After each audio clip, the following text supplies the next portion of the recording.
नमस्ते जोहार, मैं राजू। आप सब देख रहे हैं 24 झारखंड न्यूज। चलिए जानते हैं सुबह से लेकर शाम तक की तमाम बड़ी खबरों को।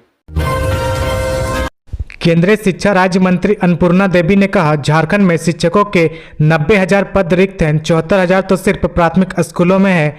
केंद्रीय शिक्षा राज्य मंत्री अन्नपूर्णा देवी ने कहा है, झारखंड में शिक्षकों की कमी है। शिक्षकों की कमी होने से स्कूलों में बच्चे की पढ़ाई बाधित हो रही है। केंद्रीय शिक्षा राज्य मंत्री ने गुरुवार को राज्य के स्कूली शिक्षा एवं साक्षरता विभाग के अधिकारियों के साथ बैठक की। शिक्षा मंत्री ने मुख्यतः केंद्र प्रायोजित योजनाओं की समीक्षा की। बैठक के बाद पत्रकारों से बात करते हुए शिक्षा मंत्री ने कहा कि झारखंड में शिक्षा के विकास में सबसे बड़ी बाधक शिक्षकों की कमी है। राज्य में शिक्षकों के कुल 90,000 पद रिक्त हैं। उन्होंने कहा कि इनमें से 74,000 पद तो केवल प्राथमिक स्कूलों में रिक्त हैं। उन्होंने बताया कि अधिकारियों के द्वारा जानकारी दी गई कि नियुक्ति प्रक्रिया शुरू की गई है। प्राथमिक विद्यालयों में 50,000 पद सृजित किया गया है। +2 स्कूलों में 3,000 शिक्षकों की नियुक्ति के लिए आवेदन जमा किया जा रहा है। किसानों को सूखा राहत का लाभ के लिए ई-केवाईसी कराने की अपील। गुमला जिला परिषद उपाध्यक्ष संयुक्ता देवी ने जिले के सभी किसानों से सूखा राहत का लाभ लेने के लिए शीघ्र आवेदन करने की अपील की है। किसान अपने निकटतम प्रज्ञा केंद्र में आवेदन कर सकते हैं। वैसे किसान जो पूर्व में आवेदन किए हैं वे अपना ई-केवाईसी करवा लें। ग्रामीण क्षेत्र में अक्सर यह सुनने को मिलता है कि लोग लाभ से वंचित हैं। इस वर्ष बारिश नहीं होने के कारण इस साल खेती नहीं हो पाई, जिसमें किसान परेशान है और ग्रामीण क्षेत्र में पलायन की स्थिति बन रही है। उन्होंने कहा कि जिले में 12 प्रखंड में बसिया को छोड़कर सभी 11 ब्लॉक को राज्य सरकार ने सूखा घोषित किया है और सूखा से प्रभावित किसानों को राज्य सरकार 3500 रुपये मुआवजा देगी। 4 घंटे तक तड़पती रही गर्भवती महिला। नर्स बोले 10 बजे डॉक्टर आएगी तब होगा प्रसव। महिला दर्द से तड़पती रही और परिजन बेबस होकर ढाढ़स बांधते रहे। 4 घंटे तक असहनीय पीड़ा के बाद जब गर्भवती की हालत बिगड़ी तो परिजन उसे लेकर जमशेदपुर के MGM अस्पताल गए, लेकिन रास्ते में एम्बुलेंस में ही महिला का प्रसव हो गया। स्वास्थ्य विभाग की लापरवाही की यह कहानी खास महल स्थित सदर अस्पताल की है। हैरानी की बात यह है कि 4 घंटे में गर्भवती को देखने इस अस्पताल में कोई डॉक्टर नहीं आया। नक्शा पास कराने पर झारखंड हाईकोर्ट की रोक। कहा, क्यों न नगर निगम व RRDA के भ्रष्टाचार की CBI जांच हो।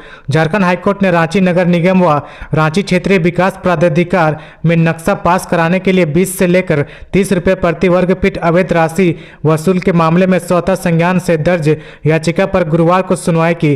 कोर्ट ने नगर निगम व RRDA में नक्शा स्वीकृत करने की प्रक्रिया पर फिलहाल रोक लगा दी है। जस्टिस S चंद्रशेखर व जस्टिस रत्नाकर भोंगरा की खंडपीठ ने मामले की सुनवाई करते हुए रांची नगर निगम के नगर आयुक्त व RRDA के उपाध्यक्ष की कार्यशैली पर फटकार लगाई है। पति से झगड़े के दौरान गर्भवती महिला पत्रकार ने खुद को मारी गोली। रांची के रातू थाना क्षेत्र के कठल मोड़ के नोवा नगर में महिला पत्रकार संध्या रानी ने गुरुवार को खुद को गोली मार ली। गोली उसकी छाती में लगी है और वह 4 माह की गर्भवती भी है। उसे गंभीर हालत में रिम्स लाया गया, जहां चिकित्सकों ने गोली निकाल दी है। हालांकि उसकी स्थिति गंभीर है। राज्यपाल रमेश बैस झारखंड सरकार की TSC को रद्द कर सकते हैं। राज्यपाल रमेश बैस झारखंड सरकार की ट्राइबल एडवाइजरी काउंसिल को रद्द कर सकते हैं। ऐसा वह 5वीं अनुसूची के प्रावधानों के तहत कर सकते हैं और झारखंड सरकार द्वारा बनाई गई TSC नियमावली को असंवैधानिक करार दे सकते हैं। TSC को रद्द करने के लिए राजभवन द्वारा कानूनी पहलुओं को अध्ययन करा लिया गया है। राज्यपाल ने इस मामले में अटॉर्नी जनरल सहित सुप्रीम कोर्ट के वरिष्ठ अधिवक्ता आत्माराम NS नाडकर्णी और झारखंड हाईकोर्ट के अधिवक्ता सुभाषिष रसिक सोरेन से सलाह ली है। राज्यपाल यदि TSC को रद्द करते हैं तो 2021 के बाद बैठकों में लिए गए सभी निर्णय औचित्यहीन हो जाएंगे। रांची में हुए मिड डे मील घोटाले का आरोपी राजू कुमार वर्मा गिरफ्तार। ईडी कर रही थी 2 साल से तलाश। प्रवर्तन निदेशालय ने रांची में हुए 100 करोड़ रुपए के मिड डे मील घोटाले में मनी लॉन्ड्रिंग के आरोपी भानु कंस्ट्रक्शन के कर्मचारी राजू कुमार वर्मा को पटना से गिरफ्तार किया। कोर्ट के आदेश पर ईडी ने उसे 5 दिनों के रिमांड पर लिया है। ईडी को 2 साल से उसकी तलाश थी। उसे पकड़ने के लिए ईडी ने जाल बिछाया था। ईडी ने राजू की पत्नी का नंबर ट्रैक किया, लेकिन उसका लोकेशन कभी खूंटी कभी बिहार शरीफ तो कभी नालंदा सहित अन्य जिलों में मिल रहा था। पिछले कुछ दिनों से नंबर का लोकेशन पटना दिख रहा था, तब ईडी ने राजू को पकड़ने की योजना बनाई। ईडी की टीम ने उसकी पत्नी के नंबर पर फोन कर बताया कि वे एक कंपनी के कस्टमर केयर से बोल रहे हैं। उनके नाम पर नॉन स्टिक कुकवेयर का गिफ्ट निकला है। राजू को उसकी पत्नी ने गिफ्ट लेने के लिए भेजा है। जब वह गया तो घाट स्थित सेंटर गिफ्ट लेने पहुंचा तो पहले से तैयार ईडी की टीम उसे पकड़ लिया। रांची ट्रांसफर किए जाएंगे पंकज मिश्रा, आलमगीर आलम के खिलाफ दर्ज केस। साहिबगंज में 1000 करोड़ के अवैध खनन व परिवहन से जुड़े मामलों में ईडी ने 5 केस को आधार बनाया था। अब इन 5 कांड को साहिबगंज के बजाय रांची के पीएमएलए कोर्ट में ट्रांसफर कराया जाएगा। ईडी इसके लिए साहिबगंज कोर्ट में आवेदन देगी। हॉस्पिटल में खड़ी थी एम्बुलेंस, फिर भी ठेले पर ले जाना पड़ा मृतक का शव। लातेहार जिले के बालूमाथ से स्वास्थ्य विभाग की एक बड़ी लापरवाही सामने आई है। यहां सीएचसी प्रबंधन द्वारा गुरुवार को एक आदिवासी की मौत के बाद उसके शव को घर ले जाने के लिए एम्बुलेंस की व्यवस्था नहीं की गई, जिसके बाद परिजन शव को ठेले पर लादकर अपने घर ले जाने को मजबूर हुए।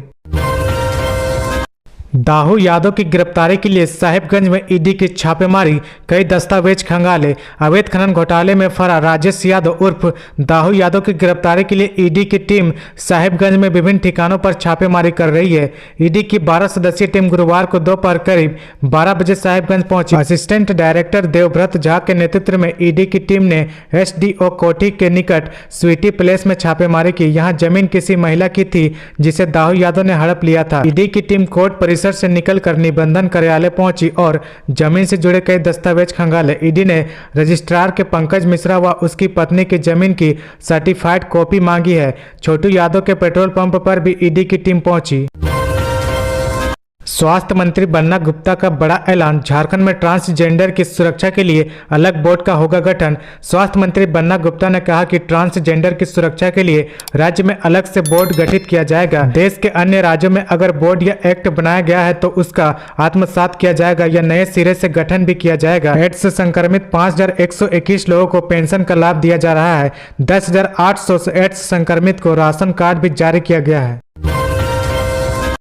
लिव इन पार्टनर के माता पिता ने युवक को उतारा मौत के घाट, 100 को जमीन में गाड़ा। लिव इन में रह रहे युवक को उसकी पार्टनर के माता पिता ने मौत के घाट उतार दिया। हत्या के बाद सबूत मिटाने के इरादे से मृतक के शव को कब्रिस्तान में गाड़ दिया गया। मामला दुमका का है। महुआ डांड पुलिस ने थाना क्षेत्र अंतर्गत कुरुंद ग्राम से निकाले गए शव की गुत्थी सुलझा ली है। युवक की हत्या कर उसे कब्रिस्तान में गाड़ दिया गया था। हत्या को आत्महत्या का रूप देकर मामले को छुपाने के असफल प्रयास किया गया। हत्या का कारण मृतक के द्वारा शादी से इनकार करना बताया जा रहा है। हत्या के मामले में पुलिस ने युवती को माता पिता को गिरफ्तार कर जेल भेज दिया, जबकि भाई फरार है। रांची जिला बार एसोसिएशन के अधिवक्ताओं ने की मांग का एडवोकेट प्रोटेक्शन एक्ट लागू करे सरकार। सिविल कोर्ट स्थित रांची जिला बार एसोसिएशन भवन में परिचर्चा का आयोजन किया गया। अधिवक्ताओं ने कहा कि उनकी सुरक्षा के लिए एडवोकेट प्रोटेक्शन एक्ट होना जरूरी है। राज्य सरकार एडवोकेट प्रोटेक्शन एक्ट को सदन के पटल पर लाकर शीघ्र लागू करे। राज्य में 38,000 अधिवक्ता है। रांची जिला बार एसोसिएशन ने सबसे पहले एडवोकेट प्रोटेक्शन एक्ट का मुद्दा उठाया और कहा कि इसका पूरा ड्राफ्ट भेजा है, लेकिन सरकार ध्यान नहीं दे रही है। बाल Mukund sponge iron factory Jharkhand, Bihar व बंगाल के 14 ठिकानों पर तीसरे दिन आईटी की रेड। मिली जानकारी के अनुसार आईटी टीम ने कुल 60 अधिकारी व कर्मी शामिल है जो कागजातों को खंगाल रहे हैं। शुक्रवार की सुबह करीब 7 बजे आईटी के अधिकारी गिरिडीह के बरमसिया स्थित दफ्तर पहुंचे और कार्रवाई में जुट गए। बाल मुकुंद स्पंज आयरन के द्वारा सेल कंपनियों में निवेश किया गया है। इसी को लेकर आईटी टीम द्वारा यह कार्रवाई की जा रही है। सूत्रों की माने तो गिरिडीह के अलावा बिहार के पटना, बिहटा, बंगाल के कोलकाता समेत अन्य ठिकानों पर तीसरे दिन शुक्रवार की सुबह से ही कार्रवाई जारी है। क्लीन सिटी के नाम से मशहूर जमशेदपुर की हवा जहरीली, विशेषज्ञों ने कर दिया alert. Steel city, clean city और ग्रीन सिटी की पहचान रखने वाले जमशेदपुर की हवा तेजी से प्रदूषित हो रही है। अब यह खतरनाक स्तर पर पहुंच गया है। हवा में प्रदूषण के स्तर से सांस लेना भी खतरनाक बन रहा है।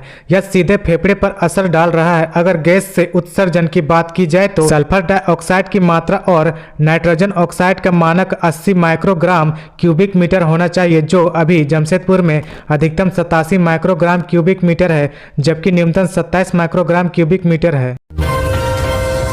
झारखंड की बेटी अंकिता पहुंची केबीसी के हॉट सीट पर। झारखंड की बेटी अंकिता ने राज्य का नाम रोशन किया है। जमशेदपुर की अंकिता आज से कौन बनेगा करोड़पति यानी कि केबीसी के हॉट सीट पर पहुंच गई है। वह कार्यक्रम के सीजन 14 के 86वें एपिसोड में वह भाग लेगी, जिसमें वह अमिताभ बच्चन के साथ हॉट सीट पर खेलते हुए दिखेगी। तो ये थी आज की झारखंड की टॉप बड़ी खबरें। इसी तरह झारखंड की हर छोटी सी बड़ी खबर देखने के लिए आप हमारे चैनल 24 झारखंड न्यूज को सब्सक्राइब करके बेल आइकन प्रेस कर ले, जिससे आपको झारखंड की हर छोटी सी बड़ी खबर की अपडेट आप तक पहुंचता रहे। तो आज के लिए बस इतना ही। हमें दीजिए इजाजत, फिर मिलते हैं नेक्स्ट न्यूज में।